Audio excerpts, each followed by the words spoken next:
She's been serving the Charleston community for many years, and now her husband, John Tecklenburg, will become the next mayor of Charleston on Monday.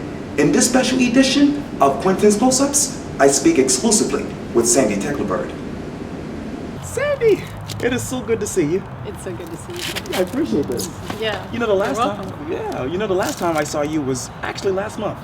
We were on our way from the Gilliard Center to Mother Emanuel for the Gun Sense South Carolina press conference. That's right. And you know, I remember talking to you about John Tecklenburg and being elected mayor, and how it was really all God's vision for you and your family. Yeah, I think it's part of our destiny. We just since the very beginning, we just considered ourselves willing servants. And we feel like this is how we're supposed to serve the second half of our life. Wow. Yeah. And speaking of serving, John is not a politician. A lot of people, a lot of people in Charleston love that, and that's why they voted for him. I'm wondering, when you go back to election night to right now, what is the biggest thing that really sticks out in your mind? One of the biggest things that sticks out in my mind, Quintin, is the power of love that I felt. I mean, just from everybody, from the young, the old, yes. Just the broad reach of people that we reached, the excitement, it was overwhelming to us, just the diversity, and not just black and white diversity, but everything. Right. It was just a beautiful picture. It was a beautiful picture. And now it's maybe a day before John becomes the next mayor of Charleston. Yeah. I'm wondering, where are you and the family emotionally? We're ready to work. We are. We're very happy for. I'm very happy for Mayor Riley and Charlotte. This is this whole new section for them. Right.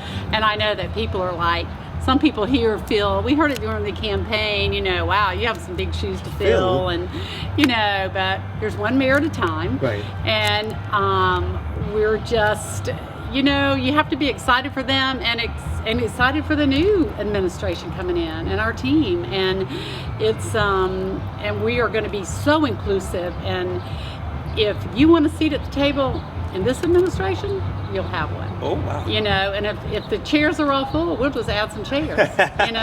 The longer the table, the more the chairs. So I think it's, our campaign was built on a grassroots effort. Right.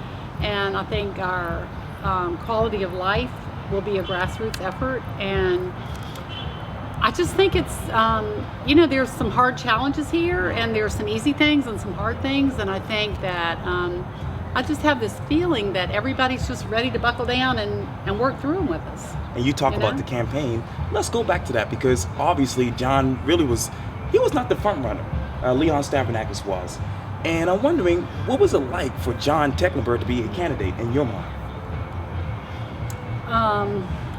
John's, he's had a desire in his heart for a while. Right. And and the desire stemmed from just serving somehow. Right. But anyway. Oh, no worries. And so, we were just all behind him 100%, and, it was, as you well know, it was a big family venture. Right. Everybody was. From all our kids to all our cousins, all our nephews, all our nieces, every Saturday out canvassing for a year. And, we covered pretty much on foot every single area in the city, And you talk about the hard family. That's right. And you talk about the hard challenges that's facing John ahead. Talk to me about John Tecklenburg, not now the mayor, but John Tecklenburg, the person that you've known for many, many years. Oh, well, I think what's one thing about John that people don't know, Right. maybe? John's a fix-it kind of guy. Really? He's a frustrated plumber. He can fix almost any kind of plumbing problem. He's obviously, as you all know, a very great musician and a piano player, which you'll be able to see on inauguration. I think we're going to have, they call him the musical mayor. Really? And so I think he's gotten that nickname lately. I read that this morning. I think the city paper called him the musical mayor. Oh, wow. So, but you know, John is, I tell people, you know, people ask me for the last year and a half, kind of, what is the main difference that you see in your husband or anybody else running, and other people also, but one thing I've seen with my husband for a long time is that John sees with the eyes of his heart. He sees with the eyes of his heart, and I think that's really neat. And you know, we both have. We started off a prayer in our life in the very beginning for God to, we felt like God had called us into this ministry. Yes. And for God to keep us committed, hungry, and thirsty for everything that He wanted us to do. Right. All the way through. And so we still say that prayer now. That is awesome. Because even in office, we want to stay hungry, thirsty, and committed to what He called us to do. You know, it's not about us. It's about everybody. And it's about, it's you know, we feel like that we're not the message, we're the messenger. Yeah. You know, and it's a great city. It's an honor to be serving as, you know, for John to serve as the mayor of the city. And it's, yes, will there be some learning curves?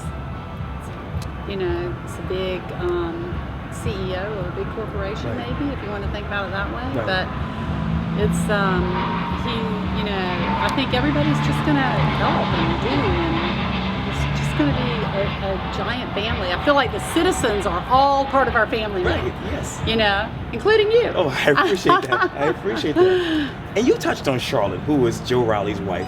Yeah. And I know that she was really behind the scenes as the mayor's wife. Will you be behind the scenes? Because you are really focused in the community, trying to end homelessness and whatnot. You know, I love Charlotte to death, and when Joe took office, she had some small children, you know, and I think she's been a powerful force for Joe, but at home, you know, and when she wanted to be there, she was there, and she's been a huge support for him, for somebody who only said they were going to run one term. But you know, I'm a real visible teammate with John. We're a team, and we ran as a team our campaign, and I do have a strong push. You know, I don't want to see anybody living here in a tent. Right. You know, I'd like to see us deal with that as a city, and I think we will. And that's what John told one of the television stations just this past week, that they're going to focus on Tent City. Yeah. We're going to work really strong. Anthony Harrow with the Homeless Coalition. We're going to have some pretty steep goals for 2016. But you know, if we all help, you know, and it's a community under there. Yeah. They love each other. Right. And they take care of each other. Right. And you know, it's we can do better than that here. We can do better. You're right.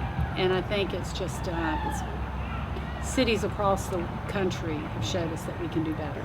So we can follow some of their lead. We can do our own, and I think we have a lot of people here who want to see it end too for them. Right. You know, it's not a comfortable situation, and I think part of our job is to take care of the least of our brothers. And you know, Joe Riley basically said that he would run one term back in the 1970s. Obviously, that turned into what, 10 terms? 10 terms. Right. I know this is early. But will John, I don't think we'll be there 10 terms. I was going to say. I don't think so. Will John run for another term after this, or? I think so. Okay. You know, I think 4 years is probably not enough time, but maybe so. You know, we'll see what direction God leads us in that. But I think we'd run again. You know, I think that with all your goals and your push, that you might need 8 years. Yeah. You know, he might need 12. You never know. You never know.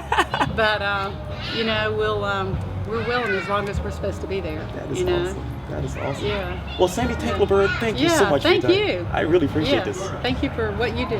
Thank you. Yeah.